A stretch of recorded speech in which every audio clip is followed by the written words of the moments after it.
공시를 중심으로 전략을 세워보는 시간입니다. 안녕하세요. 공중전의 샛별 김윤아입니다. 재료 부재와 수급 공백, 여기에 더해 업종별 순환매가 지속되면서 오늘 양지수는 지지부진한 흐름으로 마감했습니다.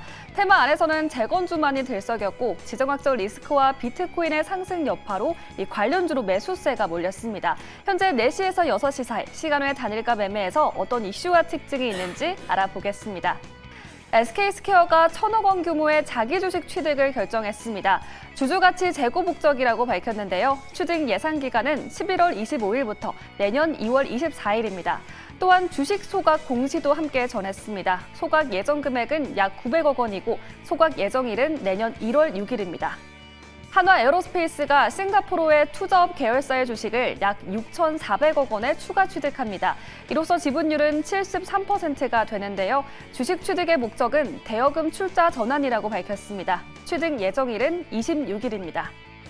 LG이노텍이 3,700억 원 규모의 신규 시설 투자를 결정했습니다. 광학솔루션 사업의 신모델 대응과 경쟁력 향상을 위한 투자 목적이라고 밝혔는데요.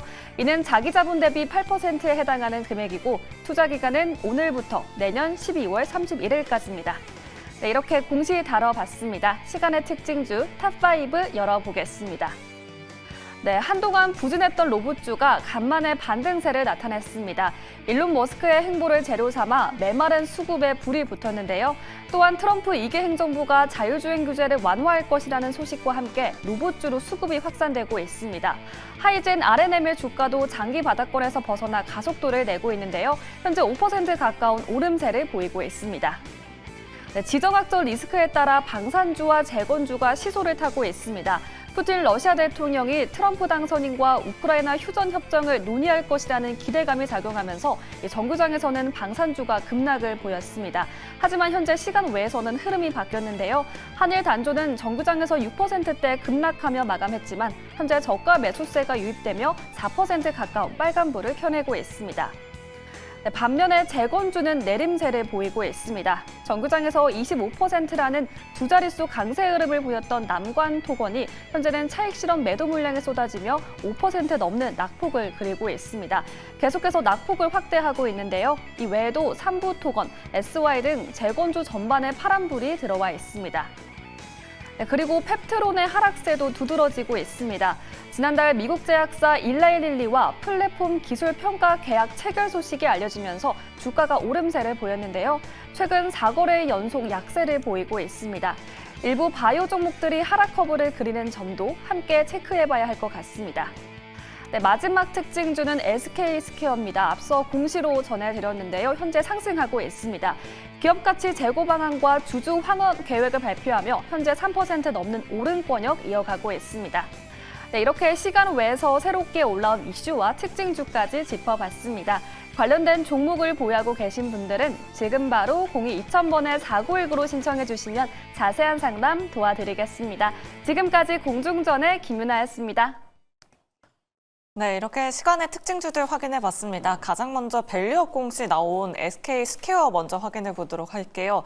시간의 상승률 상위 종목에 올라와 있습니다. 현재 시간의 거래에서 3% 넘게 상승 중인데요. 이 부분 유세벽 대표님께 여쭤보도록 할게요. 밸류업 공시가 나오는 점은 좀 그래도 공정적인 것 같아요. 시가총액이 10조 정도인데 2천억 원 규모의 주주 환원이면 어느 정도의 상승이 가능할까요? 지금 봤었을 때 우선은 가장 1차적으로 봐야 되는 게 2027년, 그러니까 앞으로 이제 2년 정도가 남았는데 이때 PBR 1배 수준으로 이렇게 올리겠다, 주가를 부양시키겠다라는 의견이 얘기가 나오고 있고 우선 1차적으로 2천억 원의 주주 환원 계획을 발표를 했습니다. 여기에서 우선 소각한다는 게 1,000억 원 규모고요. 그리고 25일부터 3개월간 추가로 자사주 1,000억 원어치를 매입한다. 그 이후에 소각을 하겠다라는 규모를 봤었을 때는 저는 점진적으로 주가가 충분히 상승 여력을 만들 수 있는 여지를 만들어놨다. 주주 환원 정책에 강력한 드라이브를 걸고 있고 여기에서 지금 보니까 유보율이 상당히 높습니다. 여기 보게 되면은 지금 작년 기준으로 봤었을 때 유보율이 상당히 높다라는 점을 우리는 확인을 할 수가 있는데 그렇다라면은 주가 측면으로 SK 스퀘어가 지금 주저하는 정책을 펼쳐주고 있는데 23년도에는 적자였기 때문에 그리고 이제 아무래도 주가가 굉장히 약세 흐름을 면치 못하다가 그 이후에 24년부터 강하게 치고 올라오기 시작했습니다. 여러 요인들도 많겠지만 돈을 그만큼 이 기업에서 잘 벌어들이고 있고 순이익 자체도 잘 나오고 있고 거기에 유보율까지 쌓여갔다. 거기에서 주저하는 정책까지 내놓았다라는 부분은 주가는 이제 앞으로 탄력받고 올라갈 그 길을 열어놨다라고 생각을 하시면 될 것 같고요. 그래서 현 주가 레벨이 8만 원 수준인데 지금 이제 시간에서도 3% 정도 강세를 보여주고 있어요. 근데 이제 이 모멘텀이 언제까지 지속이 될 것인가라고 봤었을 때 저는 이게 단기적으로는 충분히 상승 재료를 역할을 톡톡히 할 수 있을 것이다라고 보고 있고요. 그래서 저는 이제 이 종목 같은 경우 만약에 들고 계신 분들 같은 경우에는 적어도 이제 10만 원 정도 선까지는 어느 정도 올라갈 수 있는 주가 볼륨을 열어놨기 때문에 저는 긍정적으로 해석을 하시면 좋을 것 같다라고 말씀을 좀 드리도록 하겠습니다. 아, 네, 알겠습니다. 테마주에 지치신 분들은 이렇게 밸류업 공시 나오는 종목들도 한번 눈여겨보시면 좋을 것 같습니다. SK 스퀘어 현재 시간의 거래에서 강세 움직임 보여주고 있습니다. 다음으로 CJ 바이오사이언스 한번 확인해 보도록 할게요. 현재 시간의 거래에서 상한가 기록하고 있습니다. 이 거래 연속으로 정규장에서 상한가 기록했다가 오늘 오후장에 밀리면서 급락으로 마감했거든요. 근데 또 다시 지금 코스닥 시간의 상승률 상위 종목에 올라왔습니다. 이주호 부장님께 여쭤보도록 할게요. 지금 이 시간의 거래에서 거래량이 몰리고 있는 점 어떻게 평가해야 될까요? 일단 지금 이 거래일 동안 상한가 간 다음에 오늘 사실 알테오젠과 거의 비슷한 변동폭을 보였거든요. 네. 이건 알테오젠보다 변동폭이 더 큰데 어쨌든 지금 이런 변동폭을 보인 게 오늘 우크라 재건주 쪽으로 수급이 다 이동을 했었어요. 그러니까 바이오 쪽에서 차익 매물이 나온 게 우크라 재건으로 이동을 했는데 지금 오후 4시 이후에 지금 속보가 나오면서 재건주들 빠지면서 그 수급이 아마 이쪽으로 다시 가지 않았나 이렇게 생각을 합니다. 결국에는 CJ그룹에서 이 매각하는 건에 대한 모멘텀은 아직 살아있다고 보시면 되겠고요. 사실 이런 변동성을 저는 과연 견딜 수 있겠느냐에 대한 질문을 하고 싶고 만약에 뭐 보유하고 계신 분들은 아무래도 내일도 아마 변동이 좀 크지 않을까 싶습니다. 그래서 이 부분은 주의하셔서 대응하셨으면 좋겠고요. 이미 지금 이 현상 이후에 지금 오늘도 사실 원래 상한가 부분까지 갔었거든요. 정말 짧은 시간 동안 굉장히 많이 상승이 나왔는데 이렇게 상승이 나오는 종목군들은 역시나 변동성이 항상 나오기 마련이기 때문에 조심하셨으면 좋겠고요. 특히나 기업의 매각, 합병 이런 이슈들은 워낙 변동성이 커지기 때문에 이걸 대응을 잘 하셨으면 좋겠고 만약에 또 내일 재건주들이 빠지면 만약에 또 바이오 쪽이 빠졌던 수급이 다시 되살아날 수가 있다는 점 참고하시면서 지금 최근에 국내 증시에서 수급이 정말 빠르게 움직입니다. 순환매가 엄청 빠르게 움직이고 있고 뉴스 하나에 엄청난 수급 이동이 일어나기 때문에 오늘 알테오전 보신 분들은 다들 아실 거예요. 그 찌라시성 뉴스가 아직 확인되지 않은 뉴스임에도 불구하고 엄청난 투매를 불러왔고 근데 그 투매 이후에 정말 빠른 속도로 회복을 해버리는 그런 모습들을 봤을 때 지금 국내 증시에서는 정말 이런 외부 이슈에 굉장히 많이 변동이 나온다라는 점을 꼭 감안하셔서 대응하셨으면 좋겠고 아직 이 매각에 대한 기대감은 살아있다라는 점 그래서 시간 외에서 움직였던 이유는 오늘 정규장에서 빠진 부분들에 대한 수급이 시간의 거래에서 조금 이동했다 정도로 요약할 수 있을 것 같습니다. 아, 네, 알겠습니다. CJ 바이오사이언스 지금 시간의 거래에서 다시 한번 거래량이 몰리고 있습니다. 상한가 기록하고 있는데요. 내일 정규장에서는 어떤 움직임 보여줄지 한번 확인해 보시면 좋을 것 같습니다. 다음으로 재건 관련주 한번 확인해 보도록 할게요. 오늘 오후 4시 40분경에 우크라이나 군으로부터 속보가 하나 전해졌습니다. 오늘 아침 러시아 공격에 ICBM 대륙간 탄도미사일을 발사했다라고 합니다. 유세벽 대표님께 좀 자세하게 여쭤보도록 할게요. 재건과 방산주들은 계속해서 시속 게임을 벌이고 있는 것 같아요. 또 네. 지금 시간의 거래에서는 흐름이 엇갈리고 있는 상황이거든요. 어느 장단에 맞춰야 되는 건가요?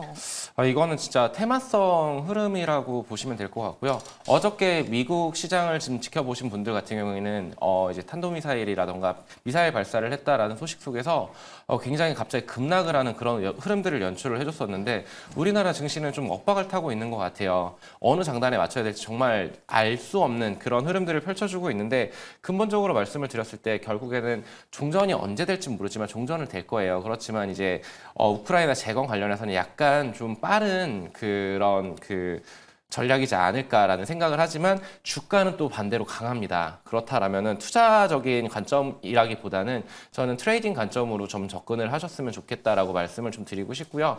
방산 같은 경우에는 오늘 주가가 굉장히 크게 밀렸어요. 대부분 뭐 5에서 내지는 10% 이상으로 밀린 종목들도 있는데 굉장히 큰 종목들이 이렇게 차익 실현 매물들이 나왔다라는 점들은 아무래도 기대치도 많이 높아져 있고 수출에 대한 기대감도 많이 높아져 있지만 그런 부분들이 이제 차익 실현 매물로 나오면서 이렇게 주가가 밀렸습니다. 근데 이제 그 대륙간 탄도미사일 굉장히 큰 걸 발사를 한 거거든요. 여기에서 이제 피해 규모라던가 이런 것들은 밝혀지지는 않았지만 그와 관련해서 내일 시장에서 과연 재건 쪽으로 힘이 쏠릴 것이냐, 방산 쪽으로 쏠릴 것이냐, 이거는 시장 참여자들이 결정을 할 문제라고 보고 있습니다. 그래서 장기적인 투자 관점으로는 저는 우크라이나 재건 관련보다는 방산 쪽으로 투자를 하시는 게 맞겠지만 트레이딩 관점으로는 변동성 확대의 요인인 우크라이나 재건 쪽으로 좀 전략을 좀 세워보시는 것이 유효하겠다라고 말씀을 드리고 싶고요. 저는 이런 이슈 하나하나에 다 대응을 하다 보면 정말 숨쉬고 살기가 정말 어렵습니다. 그렇기 때문에 지금 같은 좀 하락하고 있고 박스권 장세에서는 저는 좀 여유롭게 좀 투자를 좀 현금을 어느 정도 확보한 이후에 여유 있게 투자를 하시는 걸 추천을 드리고 그래서 결론적으로 말씀을 드려서 이거에 대한 판단은 솔직하게 지금 당장은 좀 어려울 것 같아요. 그렇지만 재건주가 급락을 했다. 그리고 그 이후에 반등을 못할 것이냐라고 했었을 때 저는 지금 변동성을 굉장히 거래량이 터져주면서 이렇게 계속적으로 그 변동성을 키워주는 이쪽 관련 섹터는 순환매가 계속 돌 거라고 생각을 하고 있습니다. 오늘 밀렸던 바이오가 급반등을 했던 것처럼 재건 같은 경우에도 그렇게 움직임이 다이나믹하게 나올 수 있다라는 점을 좀 참고하셔서 투자하셨으면 좋겠다라고 말씀을 드리겠습니다. 네, 알겠습니다. 정규전과 또 시간의 거래는 반대 움직임 보여주고 있습니다. 재건 관련주 하나 더 상담 도와드리도록 할게요. 장자일님께서 유튜브 채팅창에 댓글 남겨주셨습니다. 범양건영 가지고 계신데 매수가가 5,900원에 10% 가지고 계세요. 이번에 매수하신 건 아닌 것 같고 아마 우리 시청자님 거의 2022년경에 매수를 하신 것 같습니다. 이조원 부장님께 좀 여쭤보도록 할게요. 네. 오늘을 오히려 기회로 삼아서 좀 매수 단가를 낮추셨으면 어땠을까 이런 생각도 사실 들긴 하거든요. 사실 이 종목은 네. 지금 현재 시가총액이 669억이거든요. 네. 지금 주가 3배 올랐는데 669억이면요. 원래 200억대였다라는 소리입니다. 네. 그래서 올해 가지고 계셨지만 지금 여기서 더 갈 수 있냐 없냐는 사실 이거는 저도 모르겠어요. 왜냐면 어떤 뉴스에 따라서 어떠한 결과가 나오냐에 따라서 움직일 것이기 때문에 만약에 진짜로 재건주들 움직이게 된다고 한다면 지금 이 종목은 시가총액이 워낙 작기 때문에 좀 추가 상승이 나올 수가 있겠습니다만 만약에 재건주들이 다시 한번 눌림이 나오고 조정을 받으면 이 종목은 또 빠르게 하락할 가능성이 높아요. 왜냐면 정말 빠른 시간 동안 주가는 3배 가까이 올랐기 때문에 분명히 차익 매물에 대한 욕구가 있을 거다 이렇게 좀 보고 있습니다. 그래서 제가 봤을 땐 이미 매수가가 좀 너무 높으시기 때문에 좀 결단을 좀 내리시긴 해야 될 것 같아요. 왜냐면 지금 사실은 이 정도 가지고 계셨으면은 손절할 생각이 없으신 것 같은데 과연 이제 여기서 더 갈 수 있냐에 대한 부분은 결과적으로 종전이 되면은 조금 더 가겠지만 지금 그 과정 속에서 이게 순탄치 않을 것 같거든요. 그래서 뭐 이거는 우리 시청자분께서 선택을 하셔야 될 것 같은데 만약에 나는 손절할 생각이 없어서 더 봐야겠다 하시면은 일단 매수가까지는 지켜보시자라는 말씀을 드리겠고 나는 이거 진짜 이제 그동안 힘들어서 이제 좀 정리 좀 해야 되겠다 하시면은 내일이라도 좀 정리를 하시는 게 어떨까 이렇게 말씀을 드려보겠고 지금 이게 하루 걸러서 자꾸 휴전하니 미사일 쏘니 이러고 있기 때문에 이걸 예측하는 거는 상당히 어렵다라고 생각을 합니다. 네, 그래서 푸틴만 아는 거 아닌가요? 네, 그러니까 네. 그분들의 리그에 우리가 이거를 투자의 척도로 삼고서 대응한다는 것 자체가 쉽지 않다라고 판단하고 있기 때문에 그래서 더더욱 이런 종목은 조금 정리하시는 게 어떨까라는 말씀을 드려보도록 하겠습니다. 아, 네. 우리 천자님, 오랜 기간 동안 정말 마음고생 많이 하셨을 것 같습니다. 병명건영 전략 자세하게 참고해 보시면 좋을 것 같고요.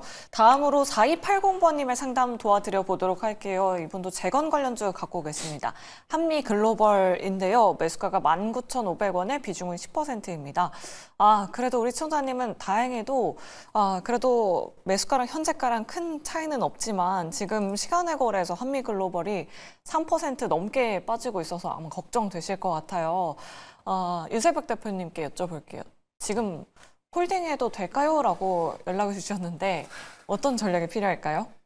지금 어쨌든 오늘 굉장히 크게 상승의 탄력을 붙여놨었고 오늘 좀 빠지고 있지만 이렇게 강한 시세가 연출이 됐다라는 거는 내일 갑자기 급락이 나올 수도 있다라는 얘기거든요. 근데 반면에 이렇게 강한 슈팅이 나왔다라는 거는 다시 한번 또다시 슈팅 파동이 나올 수도 있다라고 생각을 했기 때문에 여기에서는 이제 어느 정도의 기준점을 잡고 대응을 하시는 게 좋을 것 같다라고 말씀을 드리고 싶고요. 저는 그 기준 라인을 241선이 17,000원 부근을 좀 어느 정도 지지 여부를 확인을 하신 이후에 내일 시장에서 한번 판가름을 해보시는 게 좋을 것 같다라고 의견을 좀 드리도록 하겠습니다. 그리고 한미글로벌 같은 경우에는 정말 소외됐었던 종목이었죠. 네옴시티 관련주로서 굉장히 부각을 받았다가 최근에는 이제 그 재건 관련주로 같이 엮여주면서 이렇게 움직임이 포착이 되고 있는데 실적들을 잘 뽑아내고 있어요. 그 국내에서 굉장히 긍정적으로 좀 내수 시장이 좀 안 좋은 상황임에도 불구하고 국내의 재건축이라던가 정비 사업 이런 것들로 수주를 계속적으로 받아내고 있고 거기에서 기업이 어느 정도 돈을 잘 벌어들이고 있다라는 점들은 긍정적인 요인이지만 해외 수주가 이제 고소득을 받을 수 있기 때문에 이 부분 관련해서 수주가 지속되고 있다라는 점은 긍정적인데